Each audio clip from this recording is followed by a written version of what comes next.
ओम शांति। ओम शांति। ओम शांति। ओम शांति। ओम शांति। ओम शांति। आज 23 सितंबर 2025 प्रातः मुरली ओम शांति बाप दादा मधुबन। आज मीठी मधुर मुरली में बाबा ने कहा कि जितना हम बाप की याद में रहेंगे उतना सतो प्रधान बनते जाएंगे। हम कौन हैं? ईश्वरीय संतान। नया जन्म हुआ, ईश्वरीय संतान बने, बाप को पूरा पहचाना। तो बाबा कहते हैं याद में रहना है कि हम ईश्वरीय संतान हैं, इसलिए कोई भी आसुरी कर्म नहीं करना है, कोई भी उल्टा सीधा कर्म नहीं करना है, क्योंकि बाबा ने कहा योग बल ही है जिससे तुम्हारी सारी जो कर्मेंद्रियां हैं वो वश में हो सकती हैं, कंट्रोल में हो सकती हैं। योग ही है जो कर्मेंद्रियों को शीतल बनाते हैं, योग ही है जो हमें पावन बनाते हैं, योग ही है, योग का ही बल है जो सारी सृष्टि को भी पावन बनाता है।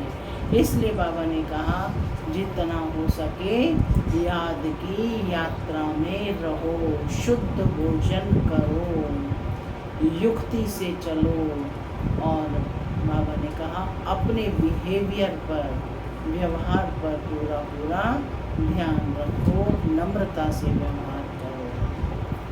तो आज बाबा ने विशेष सावधानी बच्चों को इस मुरली में दी है। सुनते हैं आज के डायरेक्ट ईश्वरीय महावाक्य।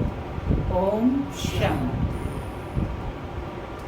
बाबा कहते मीठे बच्चे हर बात में योग बल से काम लो। बाप से कुछ भी पूछने की बात नहीं, तुम ईश्वरीय संतान हो, इसलिए कोई भी आसुरी काम ना करो। हर बात में योग बल से काम लो। बाप से कुछ भी पूछने की दरकार नहीं है, तुम ईश्वरीय संतान हो, इसलिए कोई भी आसुरी काम ना करो। आज की मुरली से प्रश्न है, तुम्हारे इस योग बल की करामात क्या है?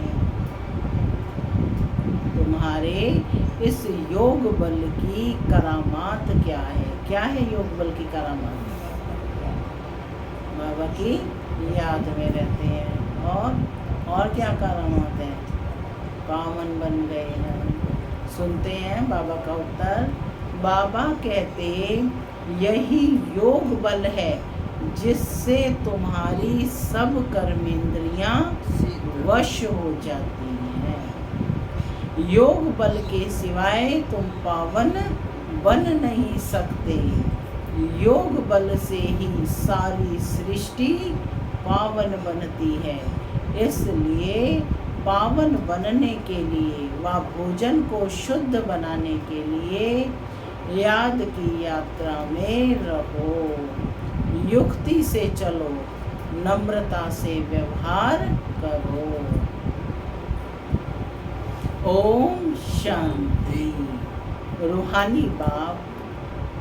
ओम शांति माना मैं शांत स्वरूप आत्मा हूँ, शांति मेरा स्वधर्म है। बाबा कहते मीठे बच्चे अब घर वापस जाना है। ओम शांति। रूहानी बाप रूहानी बच्चों को समझाते हैं। दुनिया में किसको मालूम नहीं है कि रूहानी बाप आकर स्वर्ग की व नई दुनिया की स्थापना कैसे करते हैं? कोई भी नहीं जानते। तुम बाप से कोई भी प्रकार की मांगनी नहीं कर सकते हो। बाप सब कुछ समझाते हैं, कुछ भी पूछने की दरकार नहीं रहती। माने बाप तो हर चीज़ की नॉलेज दे रहे हैं। तो बाबा कहते हैं किसी भी चीज़ को पूछने की दरकार नहीं रहती, सब कुछ आपे ही समझाते रहते हैं। बाप कहते हैं मुझे कल्प कल्प इस भारत खंड में आकर क्या करना है सो मैं जानता हूँ, तुम नहीं जानते। रोज रोज समझाते रहते हैं, कोई भले एक अक्षर भी ना पूछे तो भी सब कुछ समझाते रहते हैं। कभी पूछते हैं खान पान की तकलीफ होती है, पूछ रहे हैं, कभी पूछते हैं खान पान की तकलीफ होती है, नहीं होती ना। अब यह तो समझ की बात है, बाबा ने कह दिया हर बात में योग बल से काम लो। कहीं दिक्कत भी आती है तो याद के आधार पर युक्ति से काम लो। अब यह है तो समझ की बात है ना। बाबा ने कह दिया है कि हर बात में योग बल से काम लो, याद की यात्रा से काम लो, और कहाँ भी जाओ तो मुख्य बात बाप को जरूर याद करना है, और कोई भी आसुरी काम नहीं करना है। हम ईश्वरीय संतान हैं, वह है सबका बाप। सबके लिए शिक्षा यह एक ही देंगे, बाप शिक्षा देते हैं बच्चे स्वर्ग का मालिक बनना है। राजाई में भी पोजीशन तो होती है ना, हर एक के पुरुषार्थ अनुसार मर्तबा होता है, जो जितना पुरुषार्थ करेगा उसी अनुसार पद की प्राप्ति होगी। पुरुषार्थ बच्चों को करना है और प्रारब्ध भी बच्चों को पानी है। पुरुषार्थ कराने के लिए बाप आते हैं, तुमको कुछ भी पता नहीं था कि बाप कब आएंगे, क्या करेंगे, कहाँ ले जाएंगे। बाप ही आकर समझाते हैं, ड्रामा के प्लान अनुसार तुम कहाँ से गिरे हो। एकदम ऊंच चोटी से जरा भी बुद्धि में नहीं आता कि हम कौन हैं। हम अब महसूस करते हो ना, तुमको स्वप्न में भी नहीं था कि बाप आकर क्या करेंगे, तुम भी कुछ नहीं जानते थे।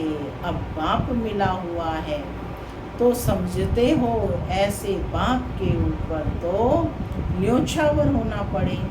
जैसे पतिव्रता स्त्री होती है तो पति पर कितना न्योछावर जाती है, चिता पर चढ़ने में भी डर नहीं होता है, कितनी बहादुर होती है।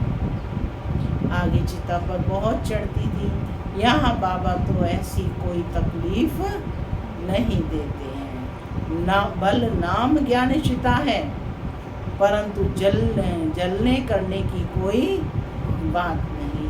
बाप बिल्कुल ऐसे समझाते हैं जैसे मक्खन से बाल।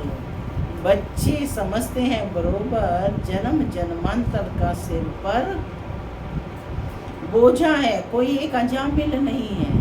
कल भी आया ना मुरली में, बाबा अजामिल जैसे पापियों का भी उद्धार करने आए हैं, हिलाएं को बुझाएं, सबका उद्धार करने आए। तो बाबा कहते हैं हर एक मनुष्य एक दो से जास्ती अजामिल है, एक दो से अधिक जास्ती अजामिल यानी पापी है। मनुष्यों को क्या पता कि पास्ट जन्म में क्या क्या किया है, पता है किसी को? नहीं पता। अभी तुम समझते हो पाप ही किए हैं, वास्तव में पुण्य आत्मा एक भी नहीं है, क्योंकि सारे कर्म कैसे किए? देह भान में आकर किए। तो देह भान में किए गए कर्म क्या बने? विकर्म बने। तो बाबा कहते हैं कि अभी तुम समझते हो पाप ही किए हैं, वास्तव में पुण्य आत्मा एक भी नहीं है, सब है पाप आत्माएं। पुण्य करें तो पुण्य आत्मा बन जाए। पुण्य आत्माएं होती हैं सतयुग में।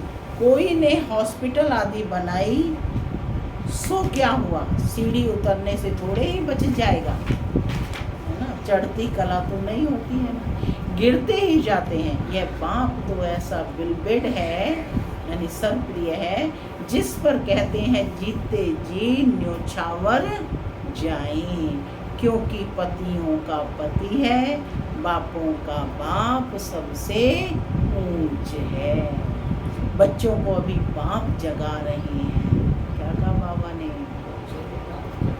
हाँ, बाप आए हैं तो सब बच्चों को जगा रहे हैं। ऐसा बाबा जो स्वर्ग का मालिक बनाते हैं, कितना साधारण है। शुरू में बच्चियां जब बीमार पड़ती थी तो बाबा खुद उन्होंने सेवा करते थे। अहंकार कुछ भी नहीं, बाप दादा ऊंचते ऊंच हैं। कहते हैं जैसे कर्म मैं इनसे कराऊंगा या करूंगा, दोनों जैसे एक हो जाते हैं। पता थोड़े ही पड़ता है बाप क्या करते हैं, दादा क्या करते हैं। कर्म, अकर्म और विकर्म की गति बाप ही बैठकर समझाते हैं। बाप बहुत ऊंच है। माया का भी कितना प्रभाव है। ईश्वर बाप कहते हैं ऐसा मत करो तो भी नहीं मानते हैं। भगवान कहते हैं मीठे बच्चे यह काम नहीं करना, फिर भी उल्टा काम कर देते हैं। बाबा मना कर रहे हैं और बच्चे फिर भी उल्टा काम कर देते हैं। उल्टे काम के लिए ही मना करेंगे ना। लेकिन माया भी बड़ी जबरदस्त है। भूले चूके भी बाप को नहीं भूलना है। क्या कहा बाबा ने? भूले चूके भी बाप को नहीं भूलना है।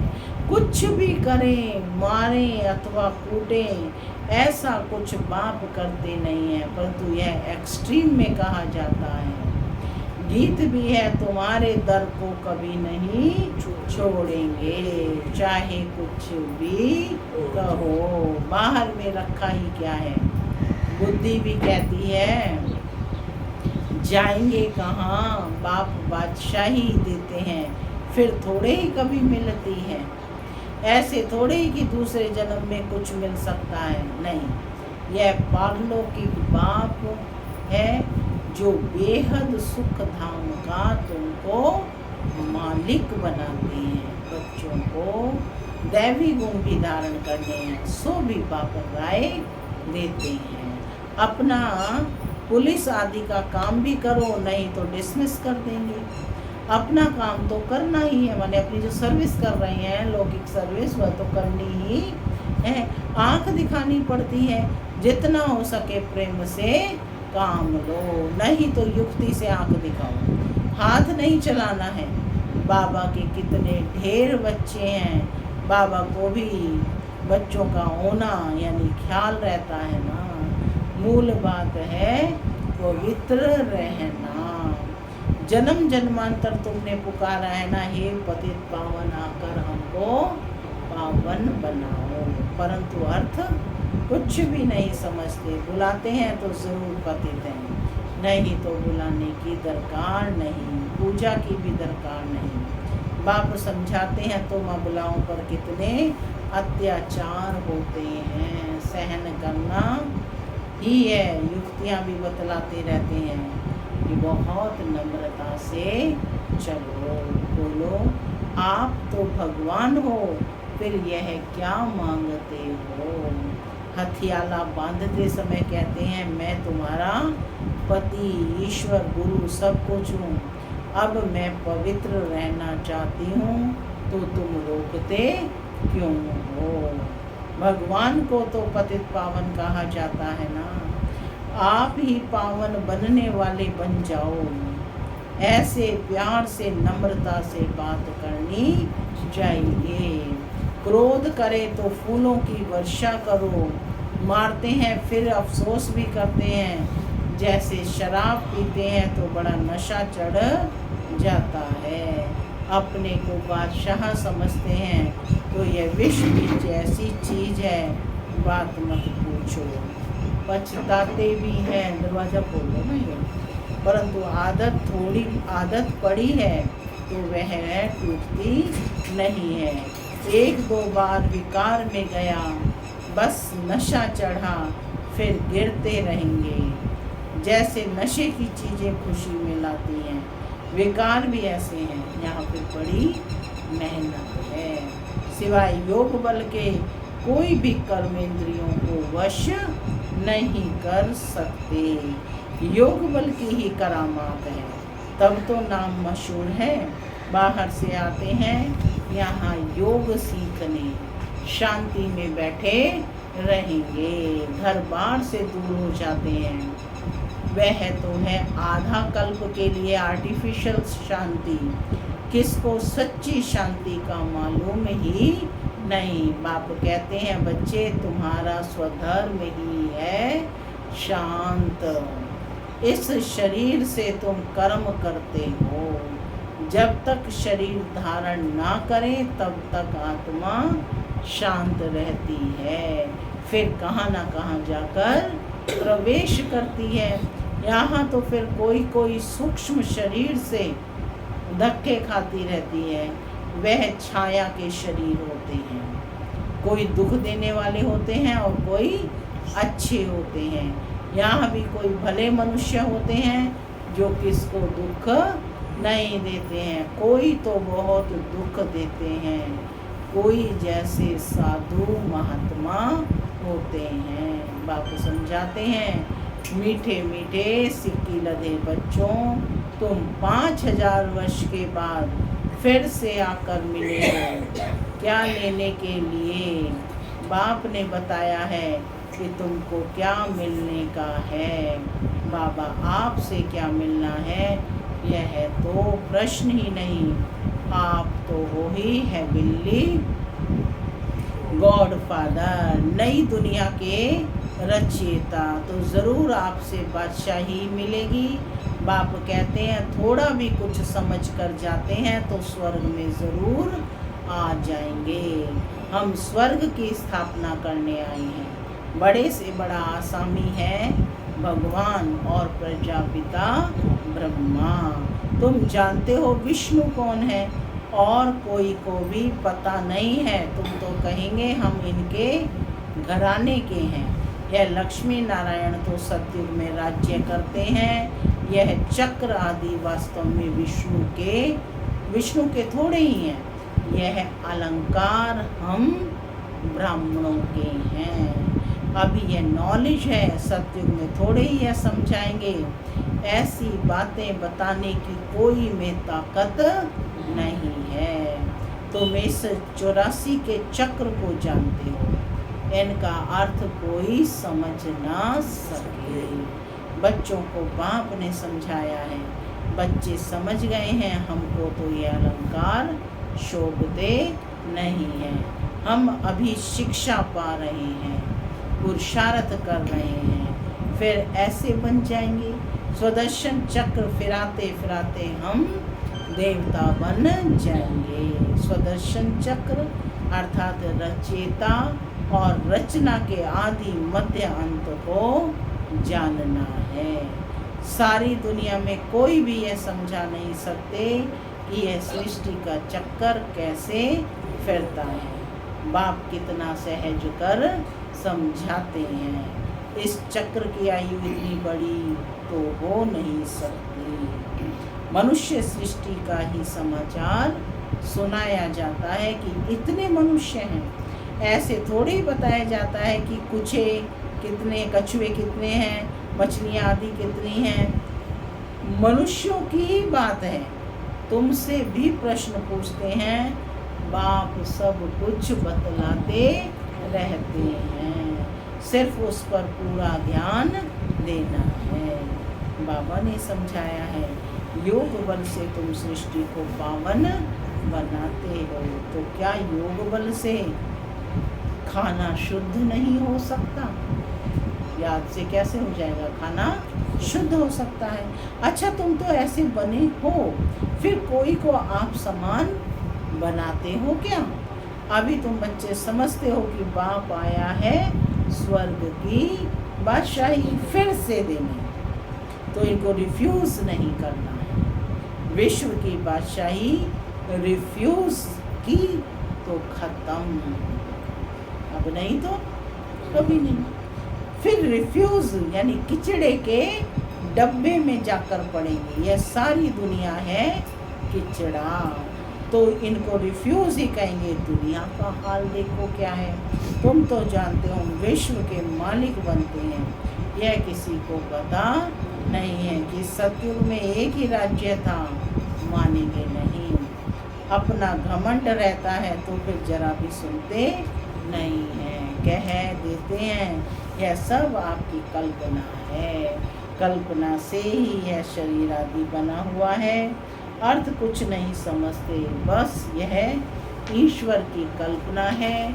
ईश्वर जो चाहे सो बनते हैं, उनका यह खेल है। ऐसी बातें करते हैं, बात मत पूछो। अभी तुम बच्चे जानते हो कि बाबा आया हुआ है। बुढ़ियाँ भी कहती हैं बाबा हर 5000 वर्ष के बाद हम आपसे स्वर्ग का वर्षा लेते हैं। हम अभी आए हैं स्वर्ग की राजाई लेने। तुम जानते हो कि सभी एक्टर्स का अपना पार्ट है। एक का पार्ट ना मिले दूसरे से तुम फिर इसी ही नाम रूप में आकर इसी समय बाप से वर्षा लेने का पुरुषार्थ करेंगे। कितनी अथाह कमाई है। बल बाबा कहते हैं थोड़ा भी सुना है तो स्वर्ग में आ जाएंगे। परंतु हर एक मनुष्य पुरुषार्थ तो ऊंच बनने का ही करते हैं ना। तो पुरुषार्थ है फर्स्ट। अच्छा, मीठे मीठे सिक्के लदे बच्चों प्रति माता पिता बाप दादा का याद प्यार और गुड मॉर्निंग। रूहानी बाप की रूहानी बच्चों को नमस्ते। हम रूहानी बच्चों की रूहानी बाप दादा को याद प्यार नमस्ते नमस्ते। सदा रहो हंसते बनो फरिश्ते चलो धारणा के लिए मुख्य सार। पहला, जैसे बाबा बच्चों की सेवा करते हैं, कोई अहंकार नहीं है, ऐसे फॉलो करना है। बाप की श्रीमत पर चलकर विश्व की बादशाही लेनी है, रिफ्यूज नहीं करनी है। दूसरा पॉइंट है, बापों का बाप पतियों का पति जो सबसे ऊंचे है, बिलवेड है, उस पर जीते जी न्योछावर जाना है। ज्ञान चिता पर बैठना है। कभी भूले चूके भी बाप को भूल उल्टा काम नहीं करना है।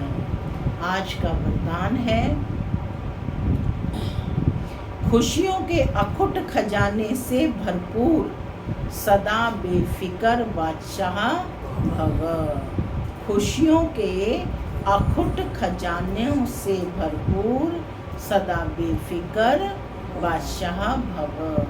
खुशियों के सागर द्वारा रोज खुशी का अखुट खजाना मिलता है। इसलिए किसी भी परिस्थिति में खुशी गायब नहीं हो सकती। किसी भी बात का फिक्र हो नहीं सकता।